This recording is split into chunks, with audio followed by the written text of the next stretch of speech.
请问你找谁？哦，我找那个李仁俊检察长。哦，好。王玉是吧？哎，这边请。哎，你好，你，李姐。哎呀妈，这不李检吗？英雄啊！感谢你啊，为咱东平这除掉了一霸哈。哎呀妈呀，要没有你的话，我那集散中心早就不是我的了。你是找我是啥事儿啊？正式介绍一下啊，这位是我们东平市人民检察院李仁俊检察长，我叫关文博，您是万川储运集团的原总经理王玉，对吧？对呀，哎，不是你们还这录像干啥呀？弄那么正式，这不案子都已经结了吗？都，这是我们的必要程序。哪个案子？还能哪个案子？这万海涉黑案吗？今天叫你来啊，主要是想聊一聊，你跟天龙集团的人有来往吗？天龙集团有啊，那不法务总监程子健吗？那不你妹夫吗？啊，你们挺熟啊？算是吧，这做生意嘛，一来二去肯定就熟了呀。再说了，在咱东平，要是不知道陈子健跟李检这关系的，那在咱东平咋混呢？是不是？说说你们来往的情况吧。啊，什么来往情况？不就做生意吗？他来谈我来卖，怎么这还反事儿啊？什么时候的事儿？哎呀，那挺多年了，3年了。那个时候3年前啊，集散中心的老板不是万海吗？他不找正主，为什么找你啊？那不我管这个集散中心业务这块，我不熟吗？收购不就是个买卖吗？钱合适不就行？哎，这个集散中心是万海把你关起来打到你同意低价卖给他，那你为什么还要给他打工呢？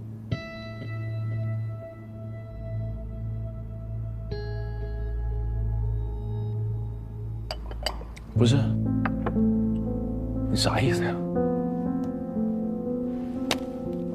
我帮你捋捋吧。第一个举报万海是黑社会的是你，提供万海涉黑证据的是你，没错吧？出庭作证的也是你，万海被宣判之后获利最大的还是你。现在集散中心又回到你的手里，事实俱在。这儿是检察院，没有理由平白无故的为什么会叫你来？我们已经非常清楚，这事儿你一个人干不了，系统里有人帮你，中间有人牵线，有人出钱，有人出力。所以王玉叫你来，就是希望你把事情说清楚。这是个机会，但机会过去就过去了，你要等我们查出来，可就不是坐在这儿像这样聊天了，明白？明白啥呀？你们想干啥呀？啊，跟咱录个像，干啥呀？翻案呐？哎，我是举报人，我举报这黑社会了，你们就这么对待举报人呢？反咬我一口啊？咬谁呢？我说李检，你敢说万海他不是黑社会吗？有证据吗？有证据，你就留我在这儿。王玉，没证据我走了啊！这是在检察院，注意你的态度。你检察院咋的呀？你检察院怎么的？是不是得有证据说话？你有吗？拜拜，能走不？王玉，拜拜。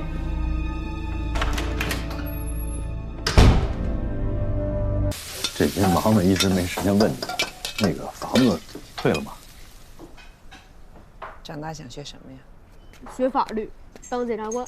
任俊呀，哎，你儿子说长大要学法律当检察官啊啊！听听，咱不能学那个啊！你看你爸回到家了，还满脑门子官司呢。跟姑姑学，当记者。来，心事重重的，有事儿？哎，也没啥事儿，就是这两天有点懵，老想起刚进师院的时候，那时候吧，就立下志向要当检察长。10几年过去了，这愿望终于实现了，心里反而空落落的。太紧张了，过一阵就好了。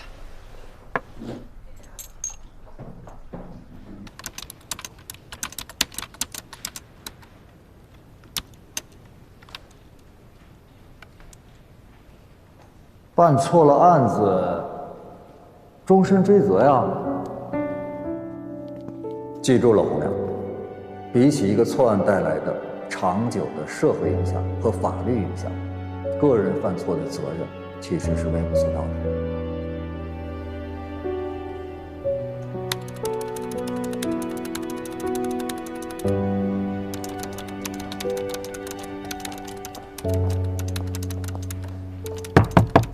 洪亮，张主任，小韩，麻烦你出去一下，我跟你们洪老师有话要说。谢谢啊，洪亮。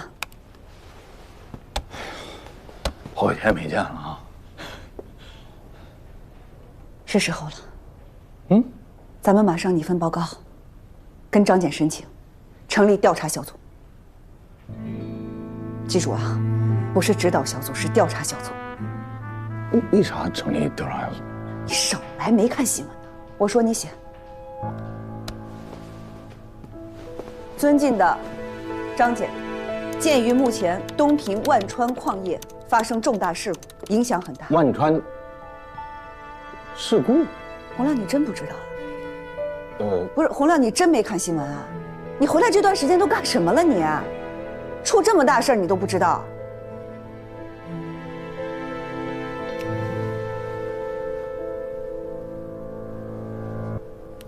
死伤多少2死13伤，其中6名重伤。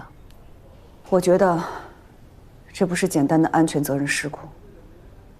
他们开新闻发布会一定会说是安全事故，但我不相信，所以咱们必须要找证件，成立调查小组。我要是不把这事儿查得水落石出，我郑亚萍对不起身上这身衣服。来，接着写。关于此次矿难，关于此次矿难，我们需不需要先等东平地面出一个结果，完了咱们再介入？洪亮，咱们之前案件分析、大胆猜测的时候，还记得吗？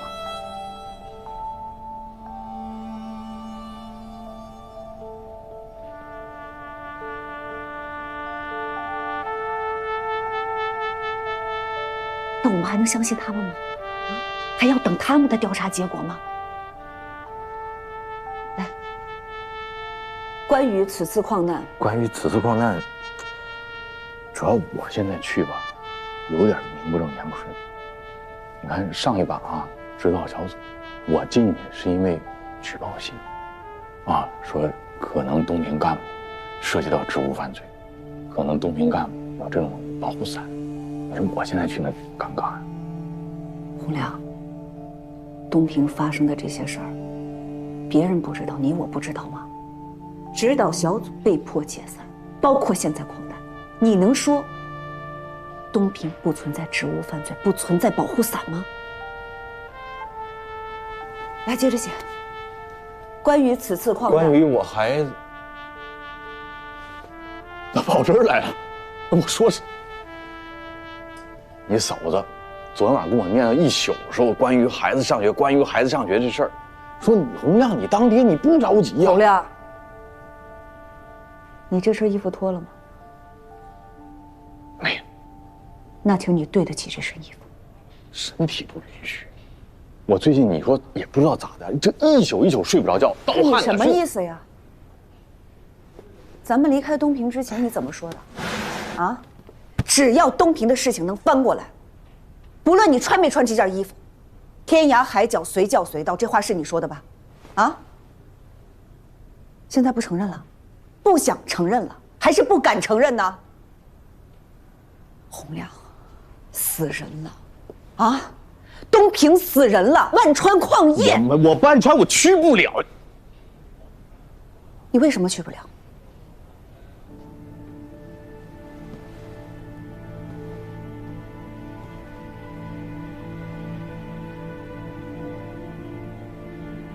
万川矿业谁控制呢？万海，对吧？你甭管万海判了还是蹲了，但他也是万川矿业实际控制人，所以这个矿你出什么事儿，现在都有可能跟万海案有牵扯。万海铁案，你等等，铁案，洪亮，这两个字儿从你嘴里说出来的，万海案是铁案是吧？行，洪亮，看来我对你的最初印象是对的，我从来就没有看错过。你怂，你是真怂，我瞧不起你。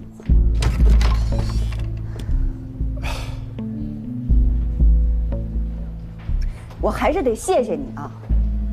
之前在东平的案件分析，你行，我谢谢你。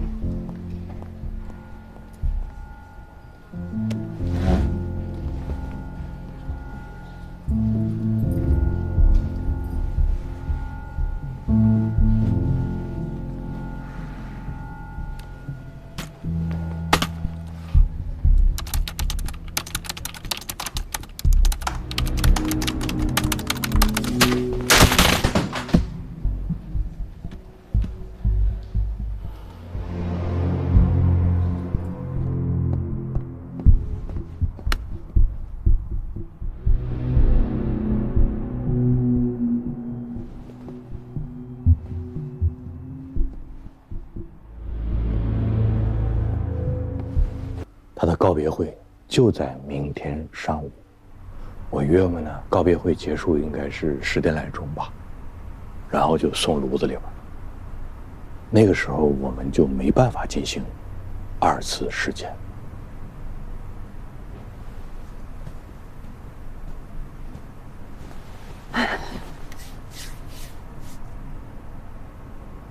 这样，我向院里协调一辆冷冻车，等告别仪式结束之后，把尸体直接拉到咱们院里去。好主意，太厉害了！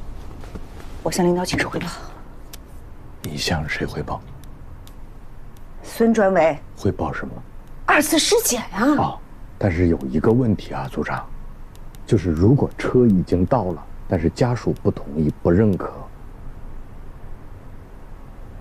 我们是不是就打了领导脸？是吗？我们分头行动。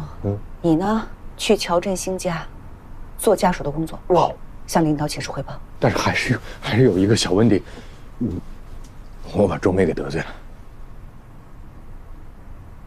我现在没法面对他。最关键是你说这个点了，深更半夜的，孤儿寡母的，我一个男同志吧。你有话能直说吗？自己没法去，我陪你一起去。现在吗？废话。太厉害了。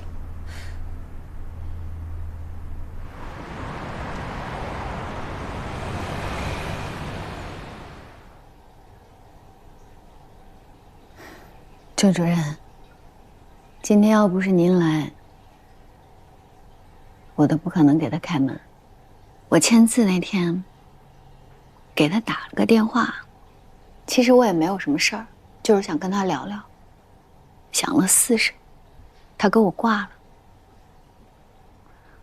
能明白，这视频也出了，钱也找着了，他也认为我们家老乔是贪污犯。这个时候都是能躲多远就躲多远，我能理解。周老师，我不是替他说话啊。正常人都会是这种反应，谁都不知道究竟发生了什么。所有的信息就摆在那儿呢，你怪他也没有用啊。我是他的领导，我们今天来呢，是代表一级组织。你不信他可以信我。你作为检察官的家属，应该明白，我们大半夜的跑来，给你提出这种要求，一定有我们的原因。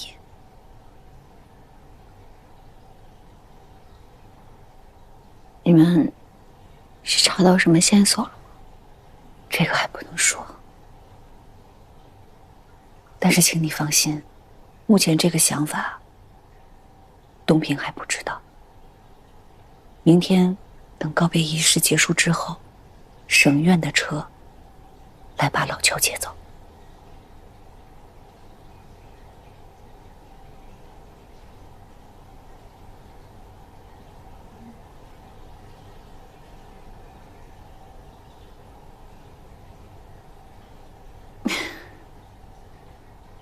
算了，不必了。我之前也挺矫情的，我也想弄明白啊，老乔到底是怎么死的。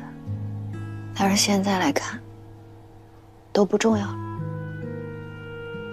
他杀也好，自杀也好，人都没了。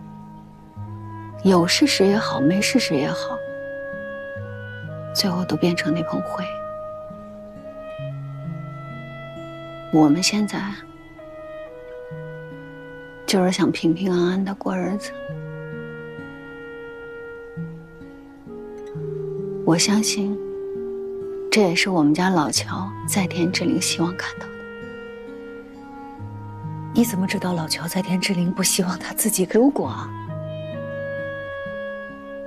你们要是拿文件压我，非要做这个2次事件，人就拉走，何必问我呢？但是咱们要是讲点法律的话，必须家属签字。我作为乔振兴的家属，明确告诉你，我不同意。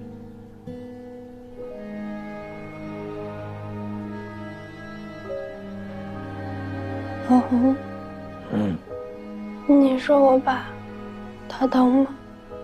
其实要做的话，就跟睡着了一样，不会疼的。那怎么我上回睡着了，从床上掉下来就是疼醒的呢？你爸睡觉沉，就跟动手术一样，医生会给他打麻药的。之前不是动过一回手术了吗？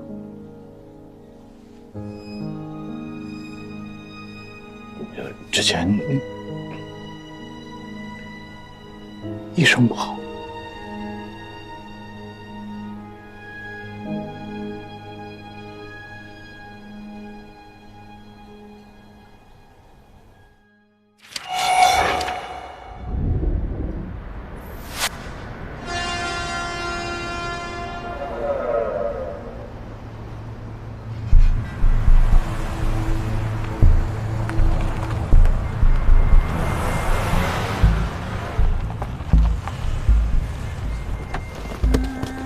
啥情况啊？不知道啊，老板，这一来这早上啥都没有了，啥都没有，查监控去啊！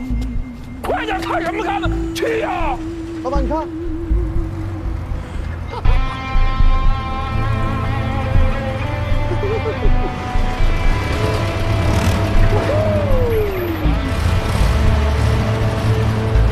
哎，小老板，这么早，跟你说个事儿啊，你的货呢，我哥都要了。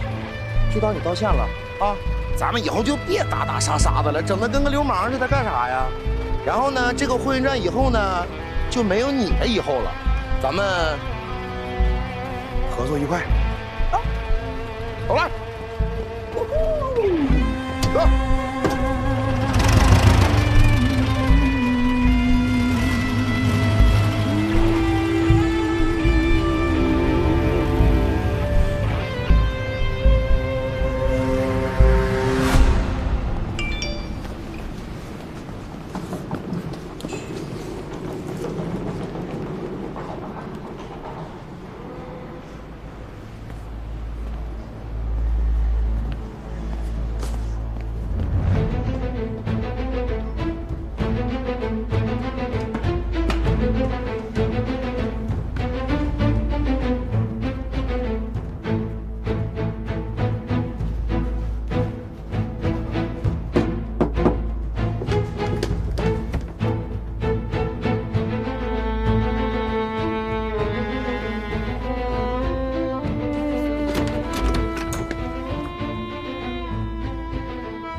您汇报还是我汇报？汇报什么？汇报领导，请他们派车。我算了一下时间，就算现在出发的话，得2个小时，时里有点堵。我到了之后啊，可能告别会结束，还再拖一阵子，我来安排。行。好。起床了，跟我出发。洪亮。哎。昨晚我赌了一把，车已经在路上，很快就到了。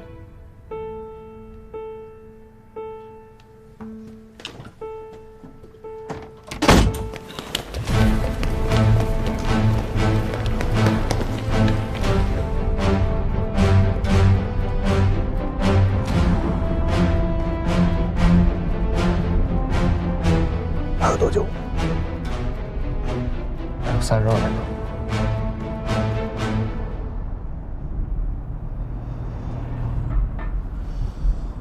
我快到了，你到哪儿了？我在路上呢，也快了。有这么个事儿啊，我跟你说一声。今天告别会结束，我们单位会有一辆车，把老乔拉省里去。干啥？因为要对老乔呢进行一个2次尸检。2次尸检？不是，为啥呀？怎么？什么时候决定的？怎么突然就……你先别问了。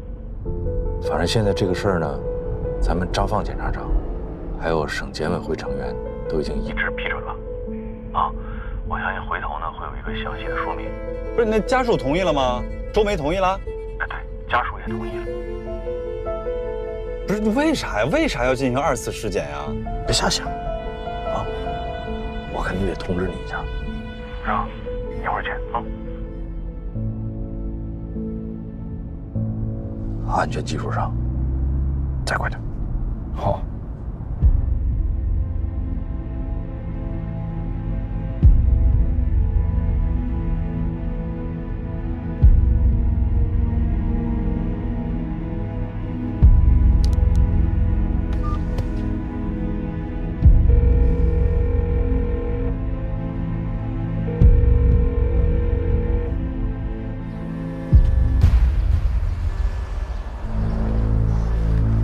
喂，啥事件啊？好，我知道了，我来处理。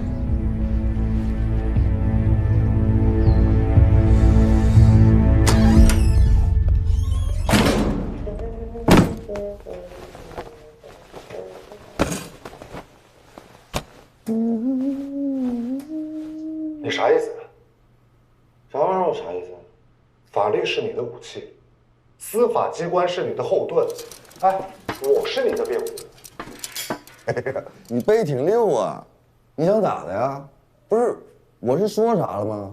我啥也没说呀，我想问问你们呢，这才几天呀，人就查到这些了，你干啥吃的呀？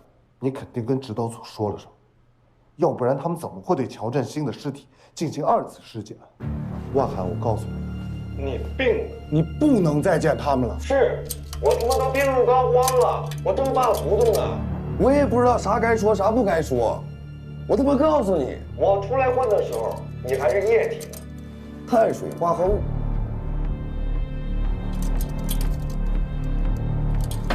管家，哎，哥，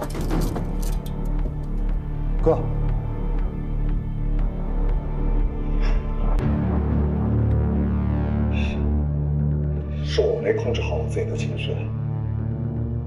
哥，咱好好的行吗？之前说的都算数，咱不带反悔的。你也说了吧，你在东平是号人物，要不传出去不好听的。我现在。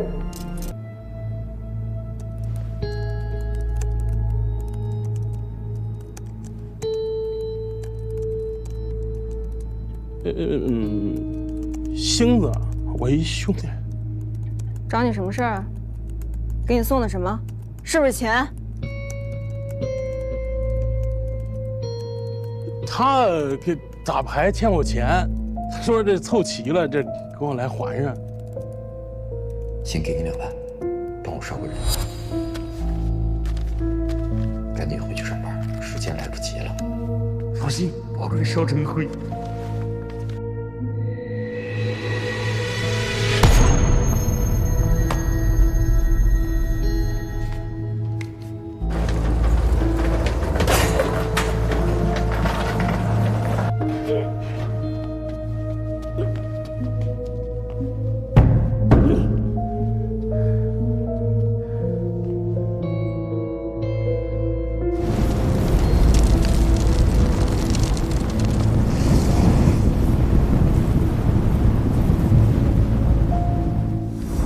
一大清早特意来给你送钱。我们这帮人就是口碑很重要。你有钱之后，你第一时间给人拿过去。你要么你这东西也没有挑日子还呢，是吧？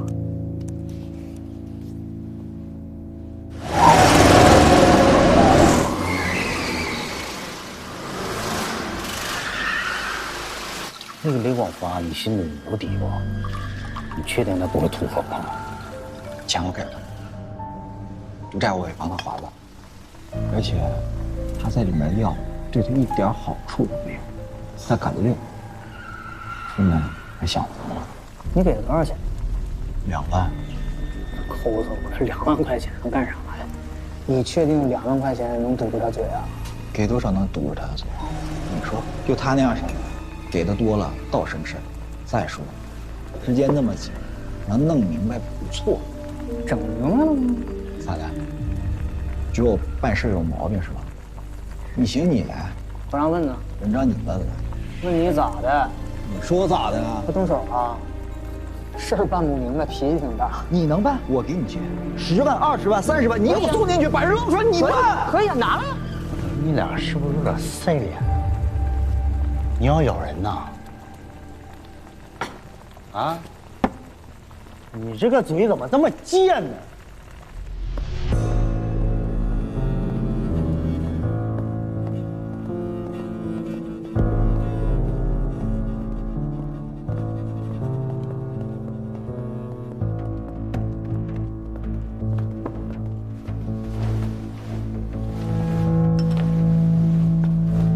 哥，龙哥，不过。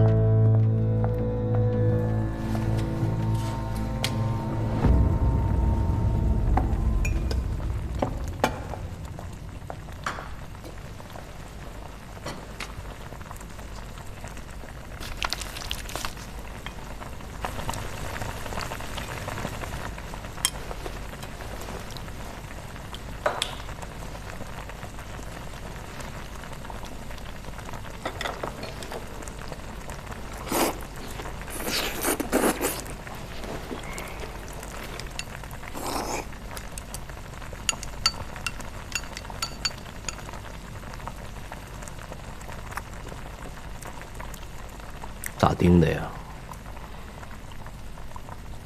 这一天到晚的忙啥呢？不就指导组那几个人吗？盯不了啊！哎，那边要是没打电话，告诉我们要2次尸检，你们咋办呢？尸体如果被运到省里面会咋样？乔仁兴就不是自杀了。万海就不是黑社会了，谁是黑社会啊？你呀，你呀，你呀，你呀！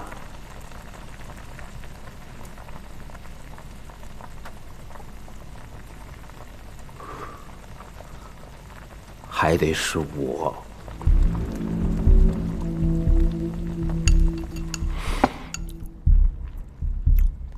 忙活3年了。马上要见着光了啊！闹这么一出啊，我当处长你们务必盯好指导组啊，一举一动都给我盯着。你们倒是忙活了，不是安监控啊，就是跟踪啊。结果呢？怎么？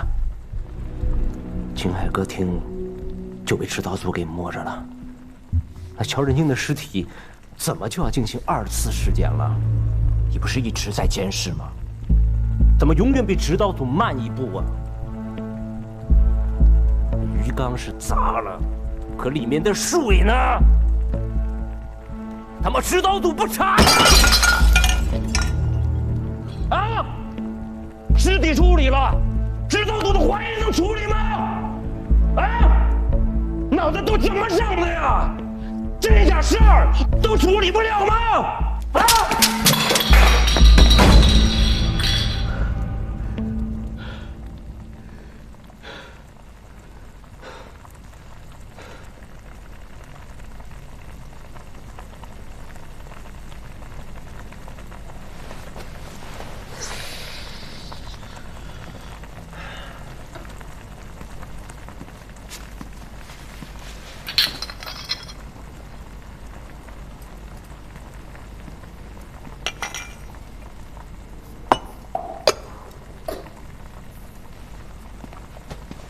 不少了。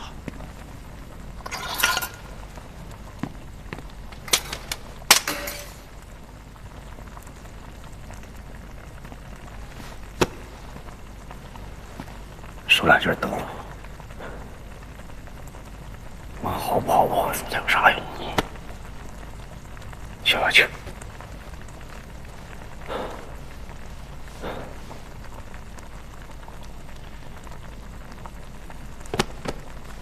吃饭。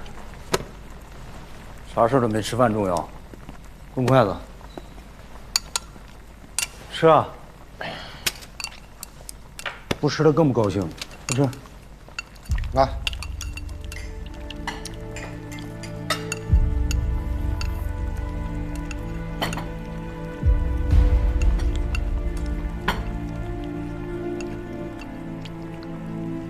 等这段时间过去以后，找机会请老谢、孙局吃个饭。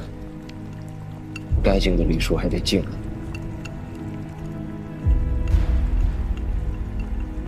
明白。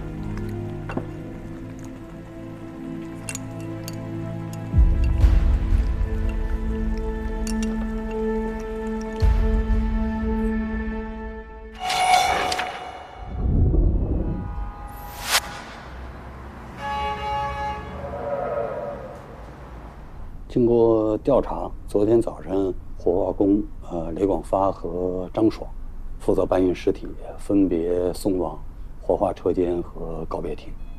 你看，他俩都承认，就是在走廊运送尸体的那一刻发生碰撞，应该就是这一刻把尸体就给搞毁了。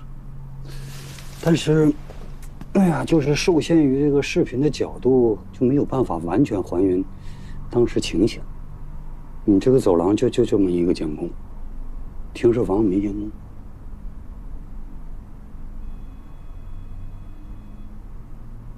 不过，雷广发和张爽两个人也都交代，昨天呢计划火化的尸体数量多，工作量大，两个人在搬运尸体的这个过程中会有点心急，然后就把这个推车搞混了。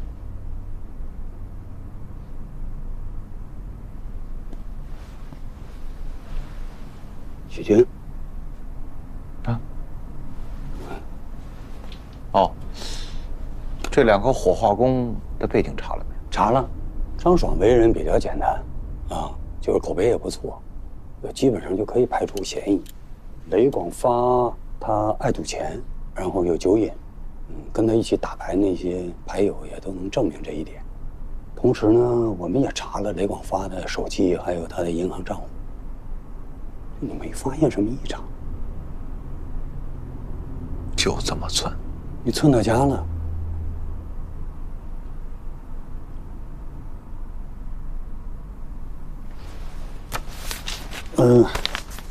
这是我们草拟的一份报告，局长，您帮着把把关。怎么还有别的分务？没了。那就这样。那您先忙着，我就先回去了，啊。来了。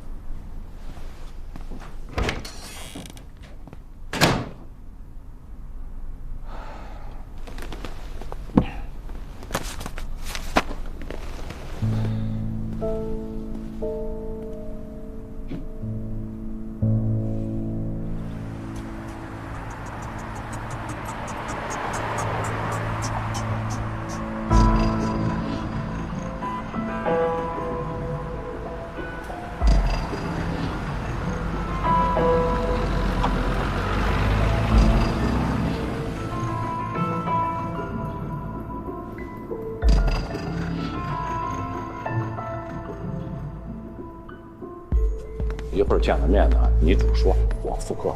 明白，控制情绪，搂着点。哎，你好，先生，请问你们找谁？我们找指导组。如果你们找指导组的话，需要提前预约。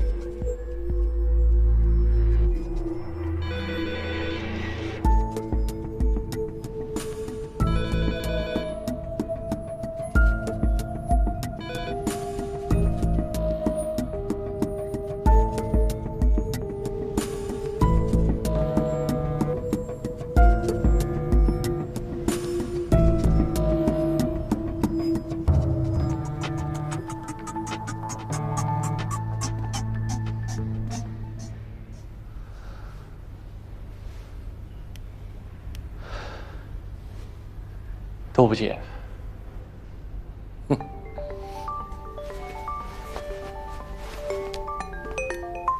喂，李姐。到了吗？啊，我们到了。到是到了。人家闭门不见，打电话也不接呀。等，就在那儿等着。好。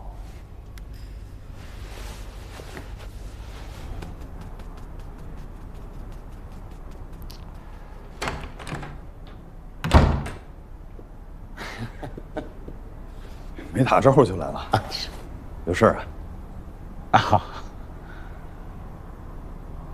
老乔啊，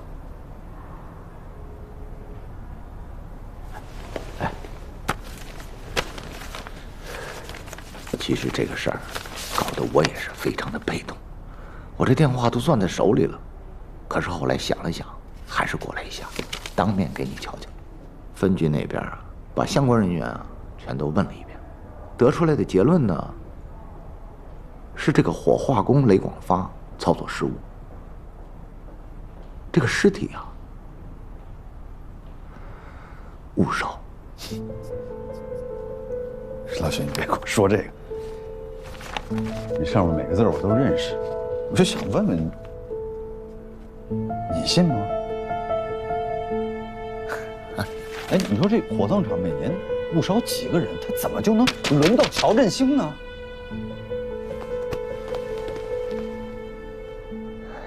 这个分局的人啊，确实是把相关人员都问了一遍，得出来的结论呢，确实是误烧。那你让我怎么交代？我怎么跟指导小组交代呢？人家说要24尸检，你尸体就误烧了。胡亮从火葬场出来，人家指导小组就从楼上搬走了，我在这去请人家见都不见。你让我拿这个去跟人说，我怎么交代？怎么跟指导小组交代？他们什么意思？啊？这可是对东平检查的不信任。老许，你就给我交个底儿，这东西，你信吗？我，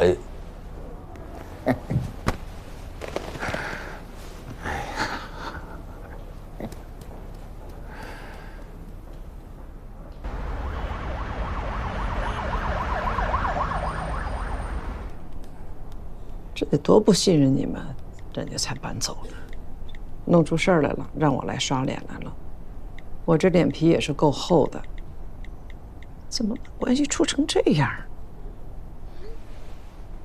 尸体误烧这事一出，就算浑身是嘴也说不清楚了。还想说清？就是跳进黄河也洗不清啊！你不想想，人家省院为什么要进行2次尸检？这倒好，要拉尸体了，哎，又来了个误烧，你说，我都不知道该说什么了。你看吧。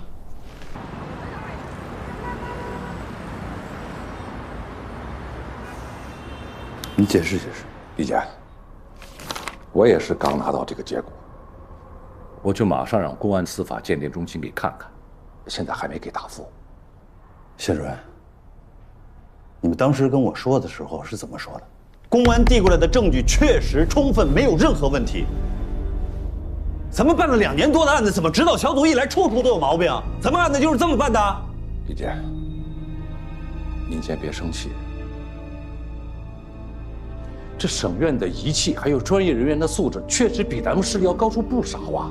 你这个时候想起专业人员素质来了？哎，当当初你们审查卷宗的时候是怎么做的？签个字看一遍，这事就算完了？咱们签个字是要负责任的，谢主任。李检，您也说的对。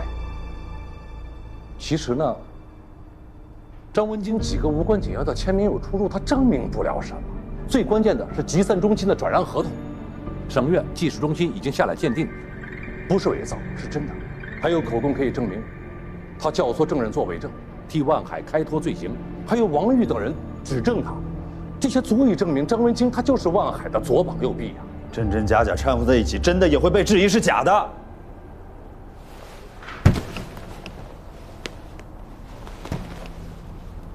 您是担心他们会拿这件事情做文章？那这样吧，把证据有瑕疵的张文京案剔出来，单独审查。可是万海案证据链闭合，没有问题，依然可以起诉。那张文京案怎么解释？怎么向上级交代？怎么向社会交代？伪造文书很有可能是万海团伙为了混淆办案人员视线，企图将罪行推脱到张文京一个人身上的一种手段。张文京态度反复，也很可能是内部利益分配不均造成的。老谢，咱们办案子不能只靠可能2个字儿。李检，我这次一定把工作做在前头，绝不辜负我们东平政法系统2年多来的努力。您放心。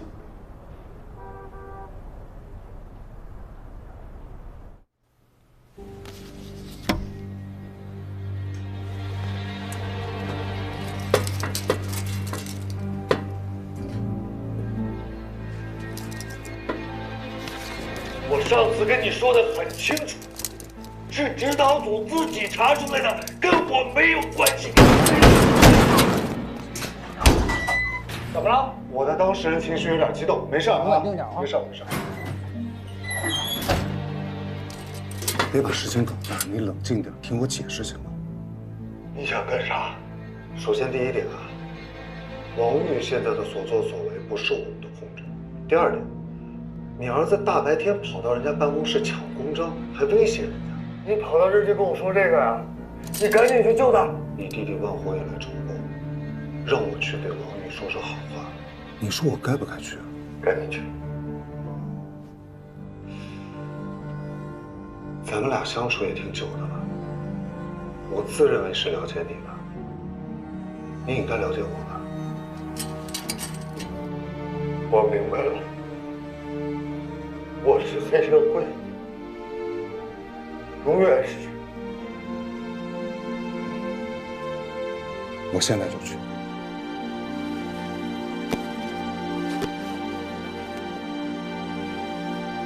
那要是指导小组过来，我他妈永远是黑社会。哎，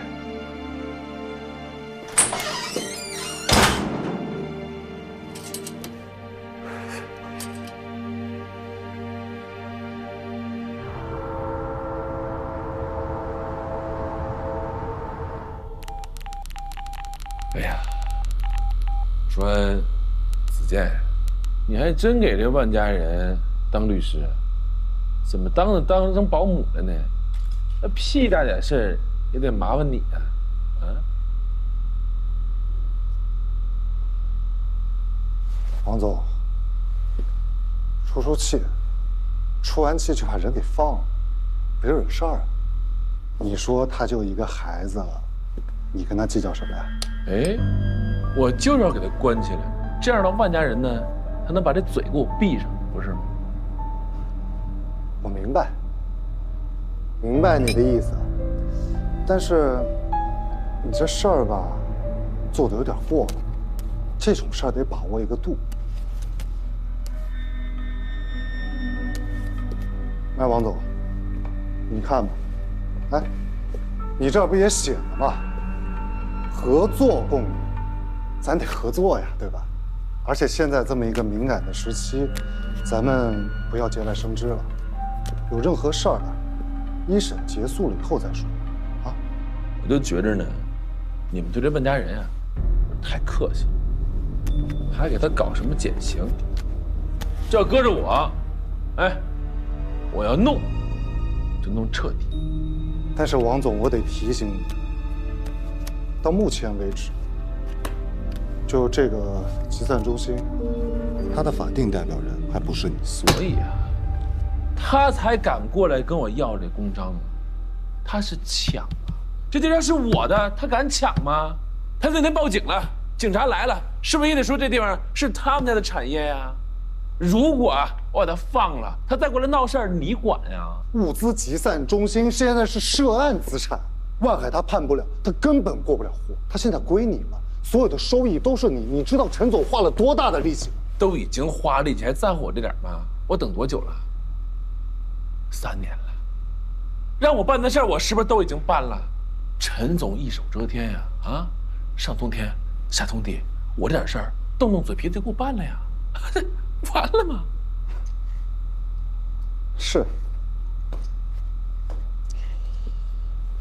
哎呀，可是陈总真的没时间管你这些鸡毛蒜皮的破事儿。我这是鸡毛蒜皮的事儿。来来来，哎，你过来，你看看外头，啊，我外面有8条铁轨，我这是鸡毛蒜皮的事儿。你们多大产业，我这鸡毛蒜皮的事儿。你到底要干嘛呀，王月？你到底要干嘛？你说。想让我放人是吧？行，你让那个万红过来给我道个歉，把砸我的东西都给我赔了，也没多少钱，也就100万。100万？你疯了吧？你是不是天天垫这个东西？你把脑子垫坏了呀？他家什么情况你现在不知道啊？别说100万了，连1万都拿不出来，你到底要干嘛？你说。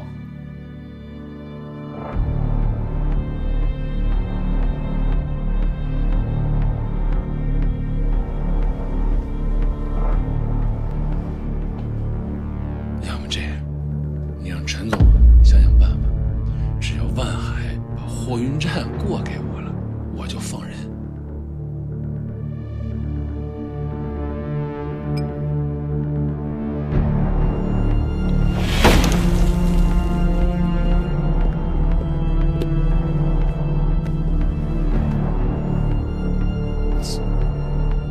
把我信。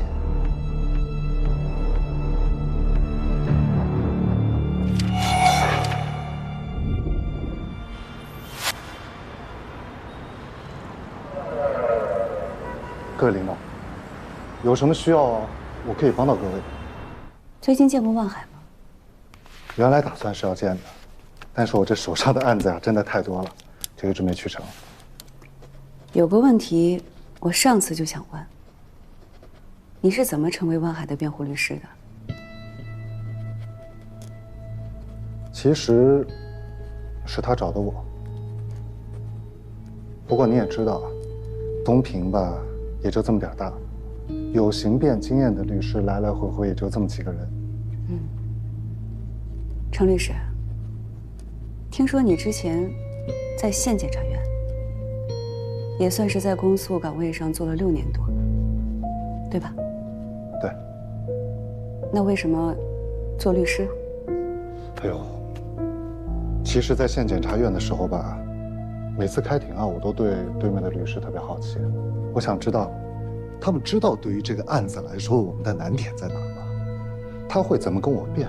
他会怎么给我制造困难？我一旦好奇了以后吧，就收不住了。所以呢，我也想借这个想法，走出这个体制，推自己一把，看看自己还有没有更多的可能。当然了，也许在你们看来，我是在理想和面包之间选择了面包，但是其实这个面包当中还是有一些理想在的，而且都是从事法律工作嘛。只要我的热爱没变，不过是换一个工作岗位而已。你和市院的谢鸿飞主任关系怎么样？万海案之前认识吗？谢鸿飞主任认识，但真的不熟。因为谢主任在市院工作这么多年，大家也都知道他。我跟他也就是在工作上有一些接触吧。哟，哎，洪亮，老张，回来了。哎呦，回来了好啊，早就该回来。不是你们干嘛不跟我说一声，我派车帮你们把材料运过来啊？哦，对了，郑主任怎么没来？是不是还在忙着张文京的事儿啊？哎呦，你们可是真辛苦啊！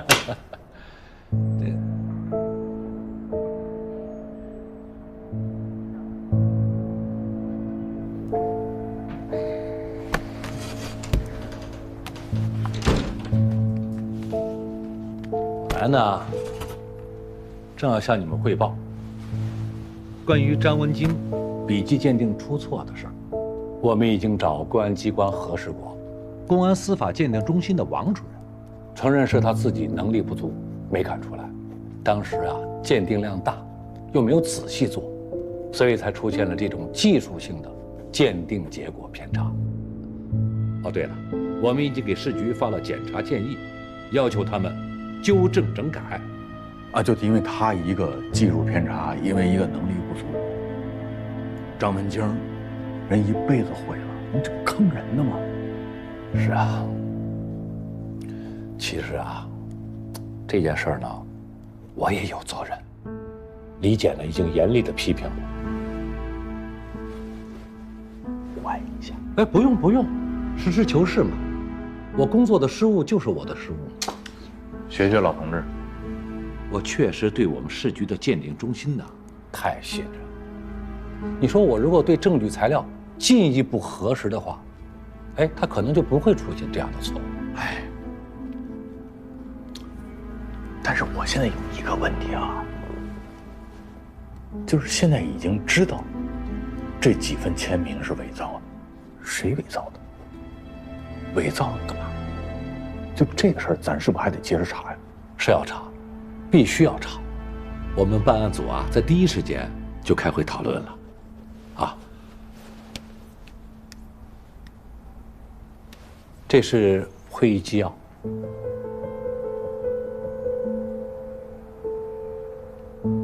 哦，哎，你们这个反应速度还是挺快的，应该的嘛。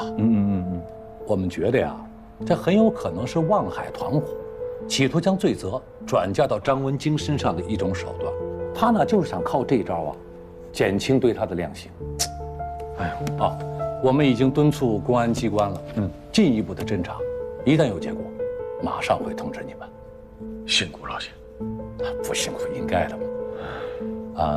那我没别的事儿，哇，那还有个会哦小张，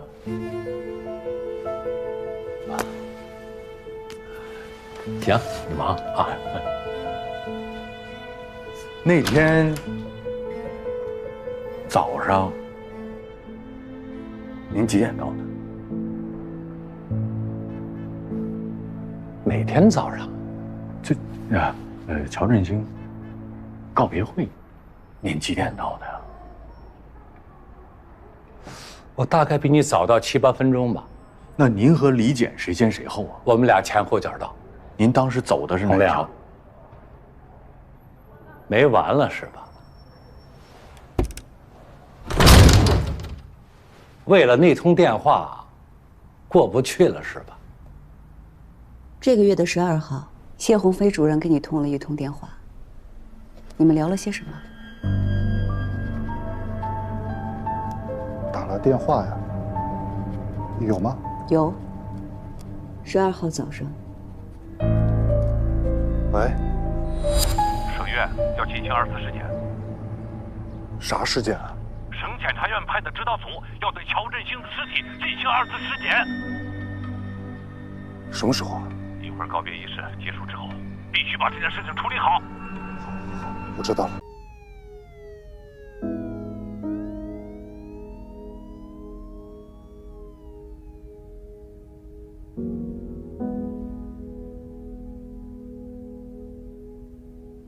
成功抓捕外号为老 K 的嫌疑人康浩，以及另外2名同伙。现场共缴获冰毒1700余克，但是目前无法查明马洪涛的去向。在抓捕过程中，队员在交货卡车上发现遥控土制炸弹，爆炸发生地点位于南江炼油厂，厂内储存着各类大型油罐，还有数名工人。情况危急，所幸，门江分局禁毒大队队员程景。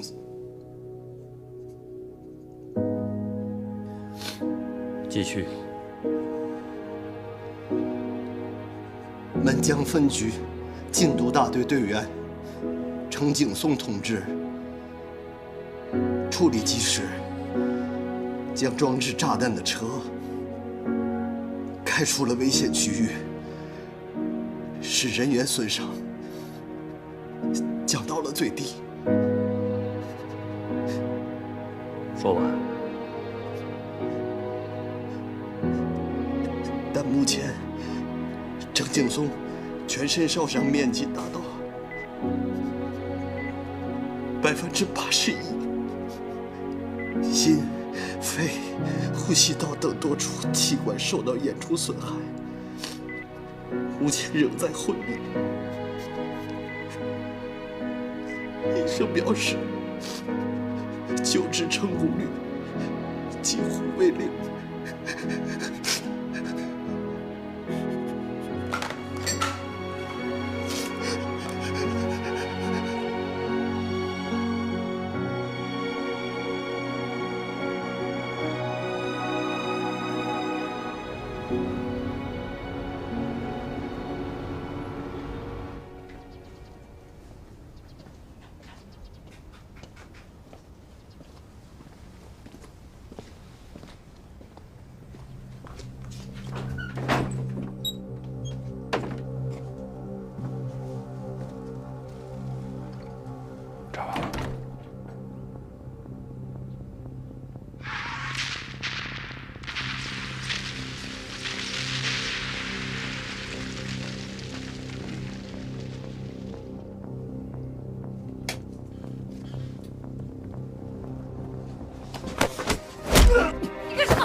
交易的事儿，凭什么只怀疑我和张显赫？我有人看着，张显赫被罗坤跟着，哪有机会把消息给条子？要查，所有人都要查，一个都别想跑。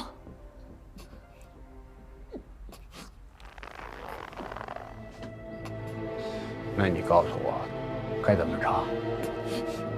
查手机，查关系。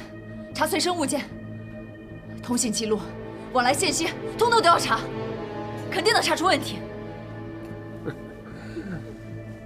好主意。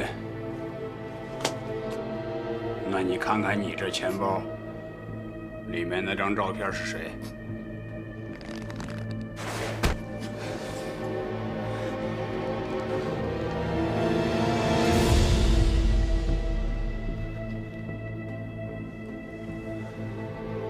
我爸。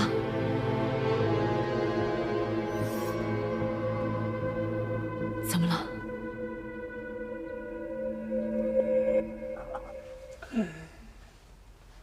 有意思。看来你是真不知情啊。拿去给显赫看看。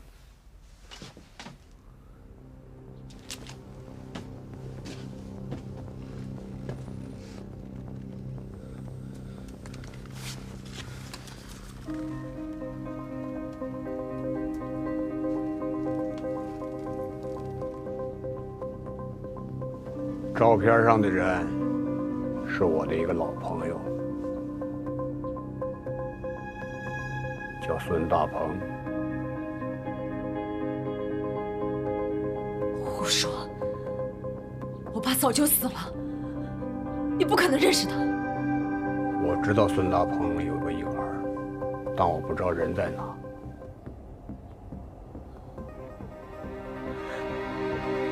不可能！他在我很小的时候就死了。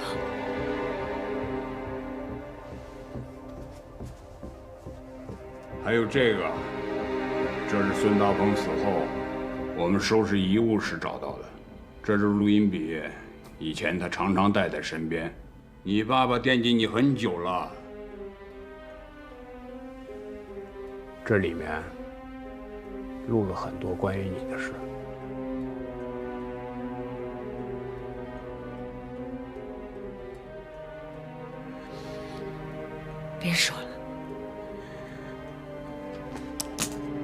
你自己听听吧。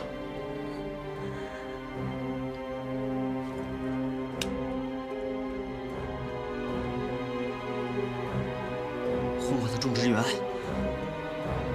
被警察端了，对吧？谁告诉你的？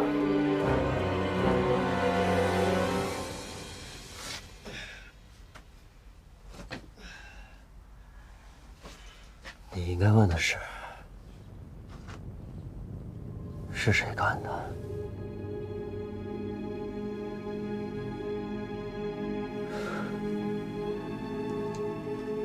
不敢问，怕我是第二个孙大鹏。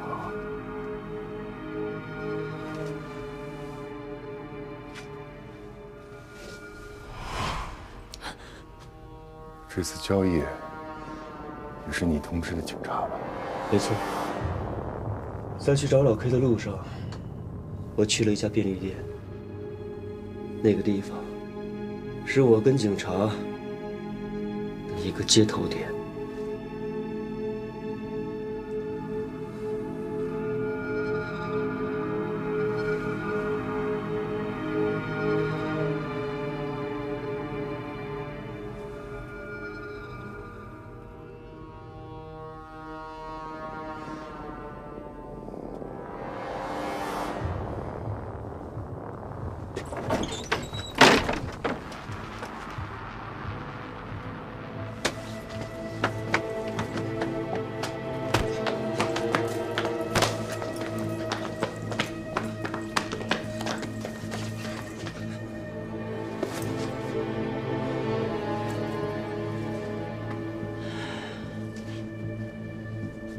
我一直以为是那丫头有问题，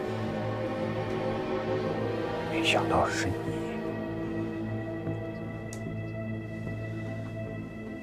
我养了你20几年，你就是这么对我的？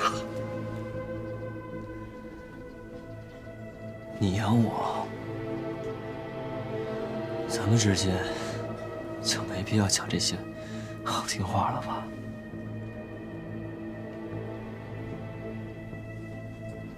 消息是我放给警察的，你的那些洗钱账目，我也都交给了国际刑警组织。你身上的本事、能耐，你身上的一切都是我给你的。你现在反过来用这些来对我，为什么？所以啊，栽在我手上，您不顶人吧？爸爸，你最狠的不是杀人，不是贩毒，而是把我留在身边当儿子养。我的亲生母亲是替你运毒死的，我竟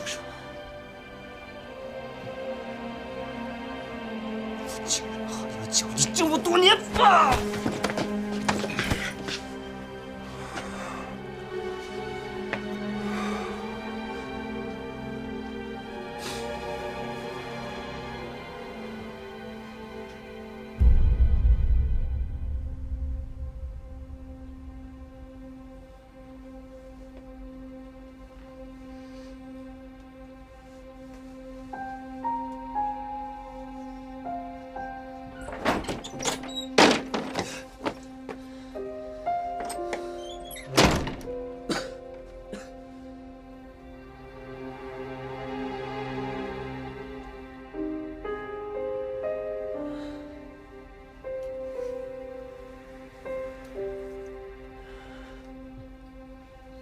原来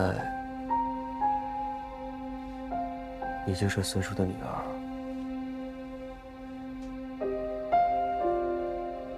孙叔也有个钱包，里面放着一张一样的照片。他没事儿就看，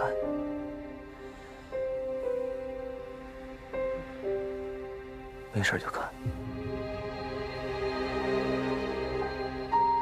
有一件事儿，我一定要告诉你。孙叔不是我杀的，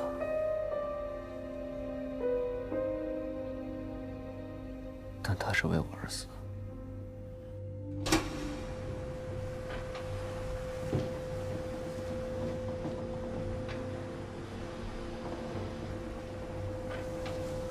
孙叔。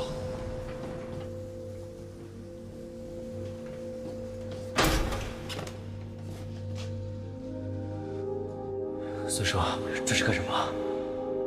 来不及逃了，是你动手还是我自己动手？孙叔，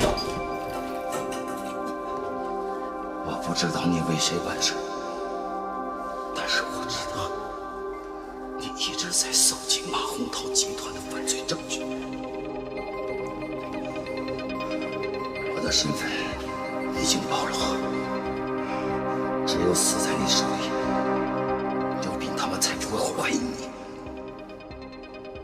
孙叔，有最后一个请求，你一定要想办法把冯丁交到警方手里。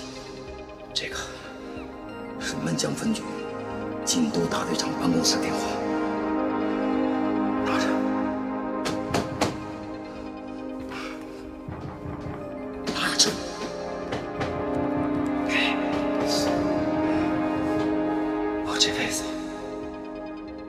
遗憾了，最对不起的就是我女儿。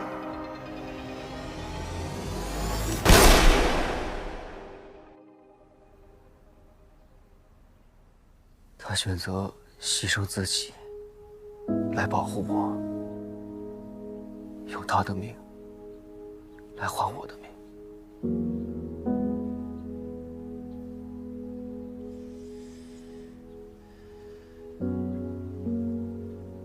马洪涛还没彻底打消对你的怀疑，所以你要记住，一定要咬死放出老 K 消息的人是我。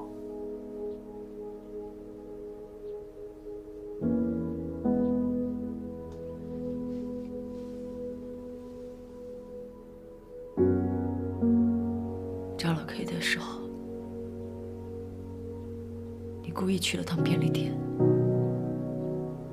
是早就打算好了，一旦出岔子，就用这种办法替我顶包吧。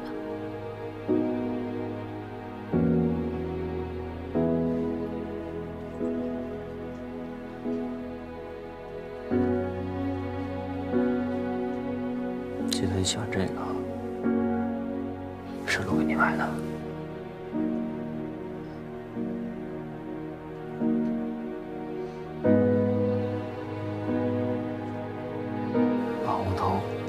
会放过我们的。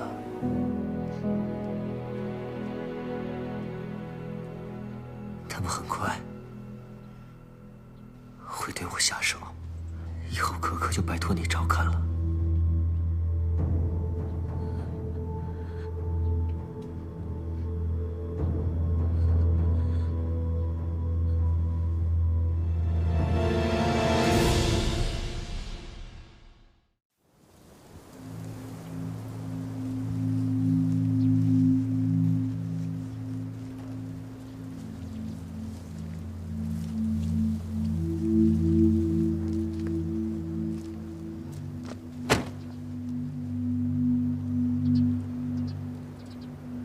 已经按照您的吩咐，把它处理了。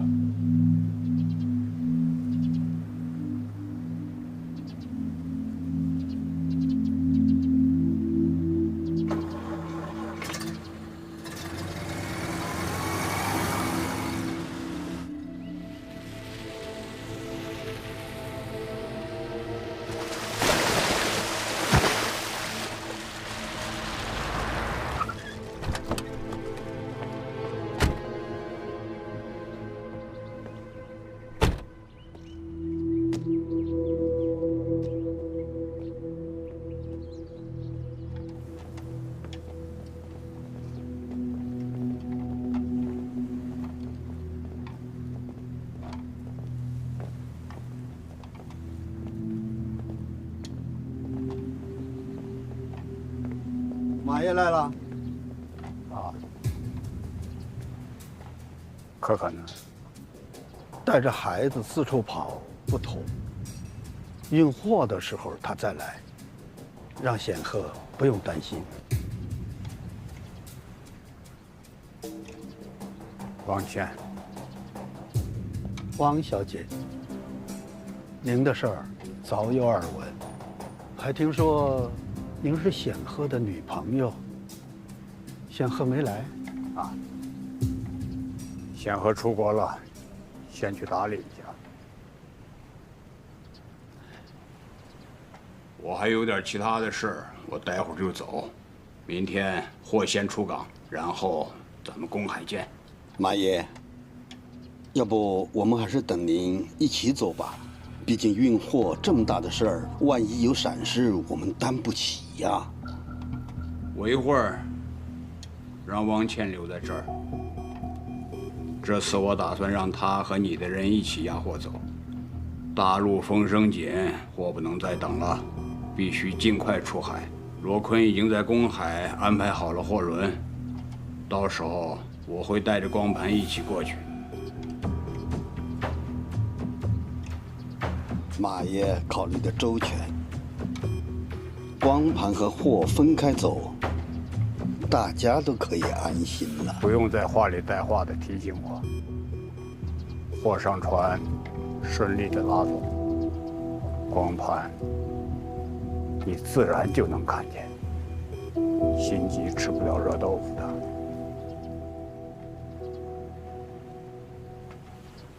我有点累了，我先歇歇脚。好，这边请。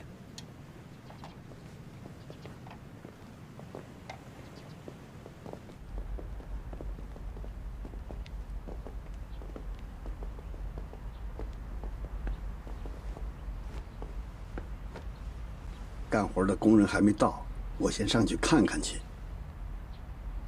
老宽，你跟黎叔一块儿去，有什么需要帮忙的，搭把手。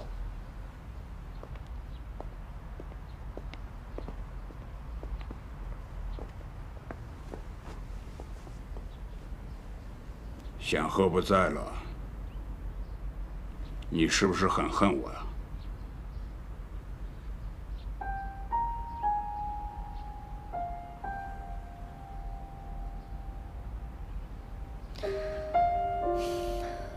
显赫叮嘱我照顾好他女儿，所以可可上船后，我来照看她吧。这是显赫死前最后要我做的事。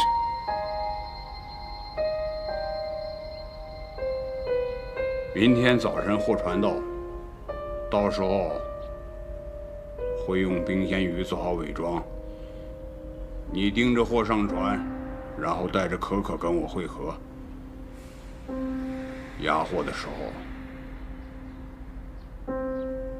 不要出岔子。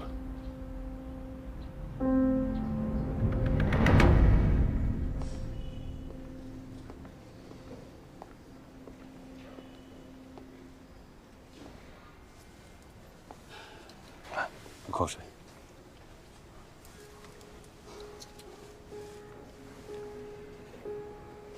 张景松的家属安排好了吗？一大早，父母从外地赶过来了，两口都是警察，见着儿子伤成这样，没有责怪，就站在这儿一直往里看，看了很长时间。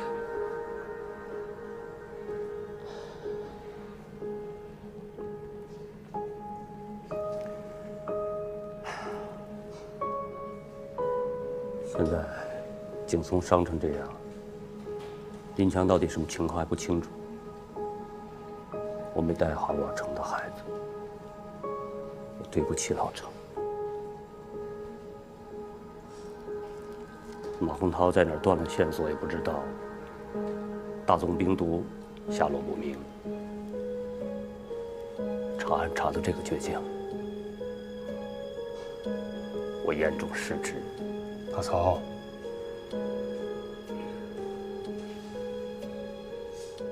你千万不要太自责，谁也没想到会出现今天这样的结果。但是我相信，景松的孩子很坚强，他一定能挺过来。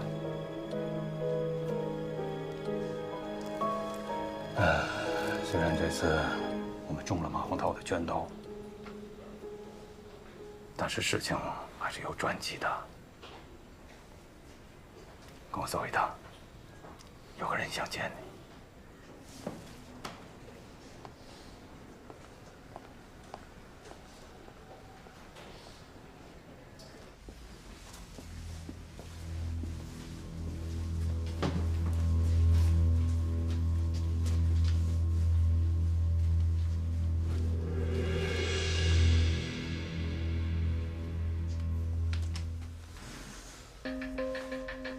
曹大，怎么就你一个人？林强呢？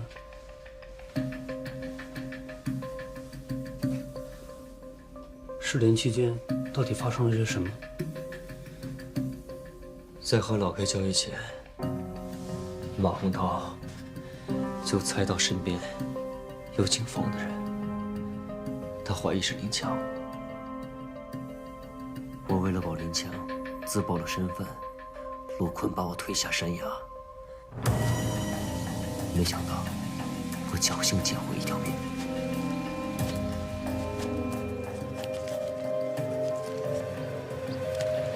东岭江湾。东岭江湾。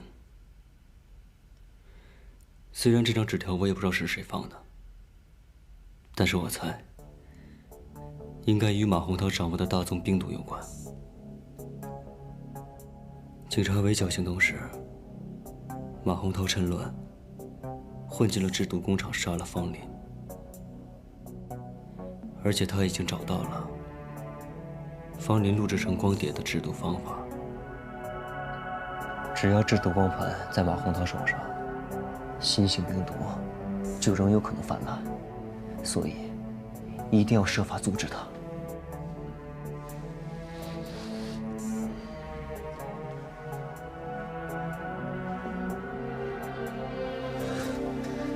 各位警官，有一件事，请你们一定帮忙。马洪涛为了控制我，抓走了我的女儿可可，现在将可可交到了李国华手上做人质。抓捕行动时，请大家务必保证可可的安全，一定要将我女儿救出来。放心，之前呢，我们就已经排查了马洪涛和你女儿的下落。现在呢，又有了关键的线索，相信我，我们一定会救出你的女儿。程叔和我爸没能完成的任务，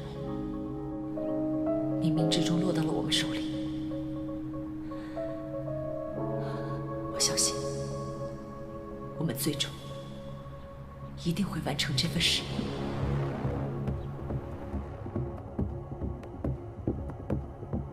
曹大，这儿就是当地的那个鱼市码头，当地所有的货物进出都要通过这个码头。曹大，大壮在排查东滨江湾后发回消息，他说，据东滨江湾一处人力市场的蛇头跟他透露，这附近的一个晒场最近招了黑工，就是这儿。而且据蛇头说，跟他要人的人是生脸，应该不是本地住户。当地的渔民都互相认识，如果我们就这么派警员直接杀过去的话，太显眼了，很有可能会打草惊蛇。蛇头什么时候送黑工去晒场？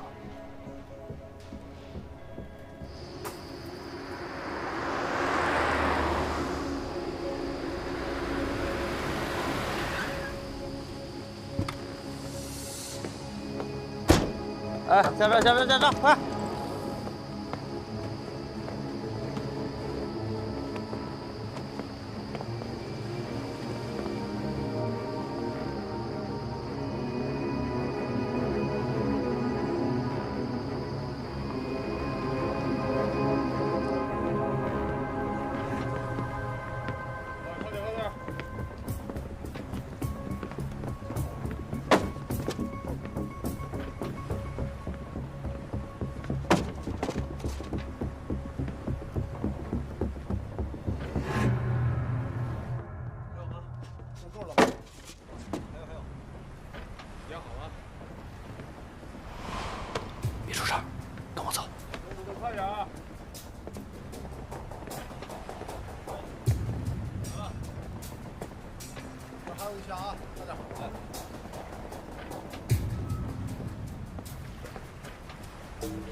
太好了，我还发愁怎么联系你。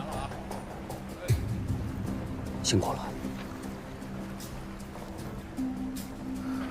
曹大，张显赫他被马红涛。张显赫，他其实并没有死，他掉下山崖，侥幸逃过一劫。那摸到这里，就是他提供的线索。你这有什么新的发现吗？马红涛打算让黎国华先把冰毒运出国，而他自己再带光盘去会合。我目前还不清楚目的地是什么地方。他派了黎国华和我一块儿押货。押货的时候，我就能见到可可了。那现在马红涛人呢？他现在已经离开晒场了。如果我猜的没错，在公海收到货之前，他都不会再出现了。看来咱们只有先扑了黎国华，再顺藤摸瓜去抓他。现在这个情况，也只能如此了。那现在发现冰毒了吗？还没有，但是我会尽快摸查。只要确认有冰毒，我就立刻实施抓捕。一旦错过时机，我们的抓捕行动就前功尽弃了。明白。我的通讯设备被他们没收了，我没有办法直接联系到队里。手机里装了定位器，随时向我发送你的位置。我马上回队里，一旦发了你的消息，立即实施抓捕。最好要把黎国华和毒品同时控制住。好。那天我看见马洪涛在看罗坤给他的一段视频，我听见有爆炸声，是出什么事儿了吗？交货地点是在炼油厂。程廷松为了保护群众生命安全，一个人把装有炸弹的车开出了油管区。他现在还在昏迷。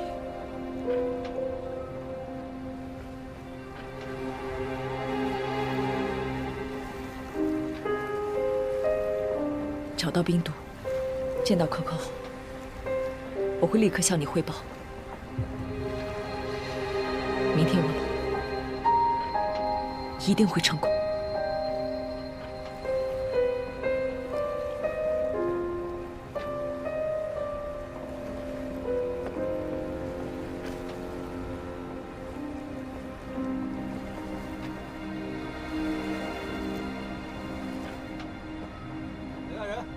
来，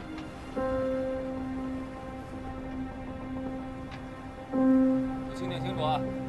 好，把货都码整齐点儿。好。来，过来搭把手。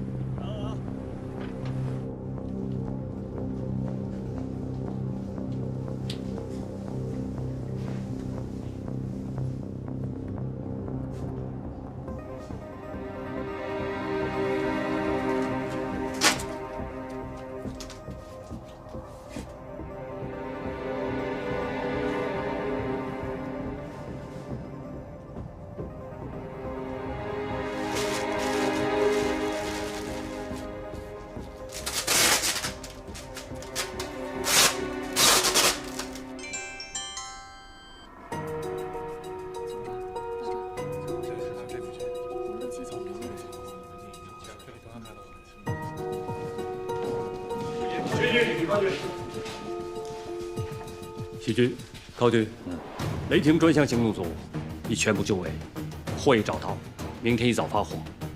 但是林强还不能确定马洪涛的位置信息。好，迅速布控。此次汶江分局禁毒大队、市局刑侦支队、国际刑警组织一起合作，务必救下人质张可可。在行动中，一定要保障群众的财产和生命安全，拦截下冰毒，绝不能让其流出海外。是。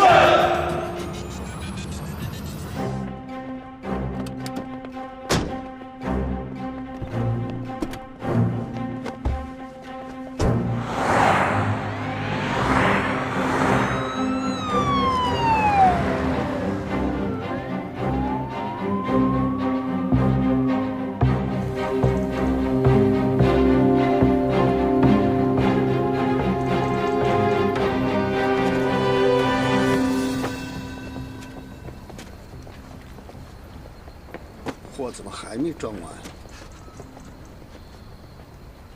急什么？货在这里飞不走，马上就能离港。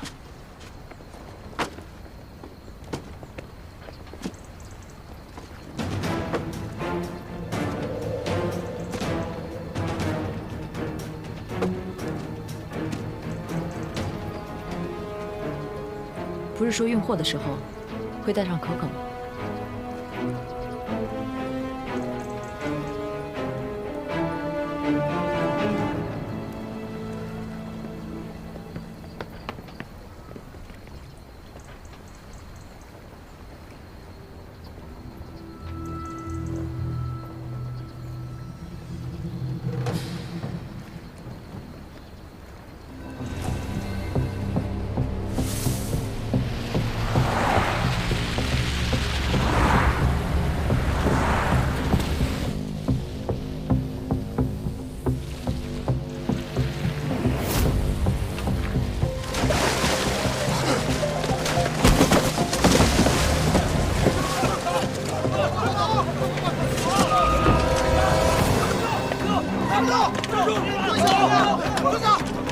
别动！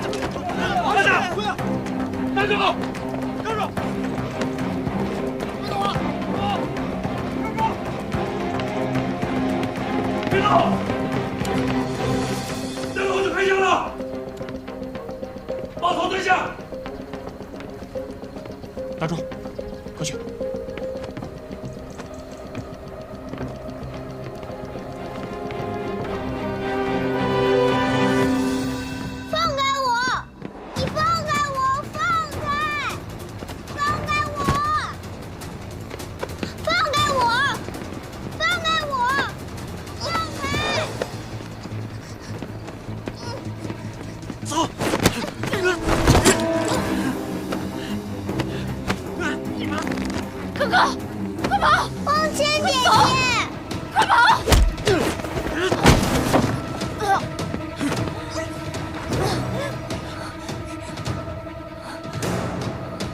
把枪扔过来，快点！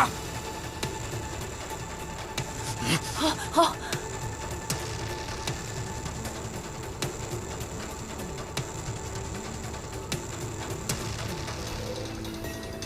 提过来。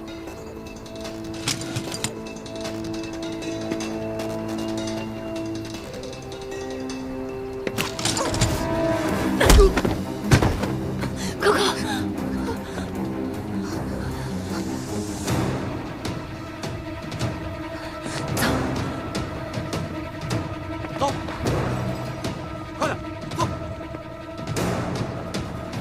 来，孩子给我。快点！有没有受伤啊？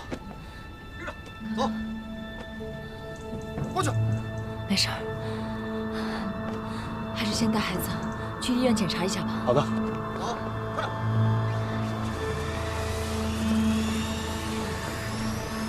别瞎了狗眼，竟然派你押货！我是警察，你是毒贩，抓你天经地义。走。你没事吧？没事儿。船舱里没搜到病毒。怎么可能没搜到？你所有的位置都搜遍了吗？真的没有？怎么可能？亲眼看见货上船的，怎么可能会没病毒？我们都被马爷玩了。走。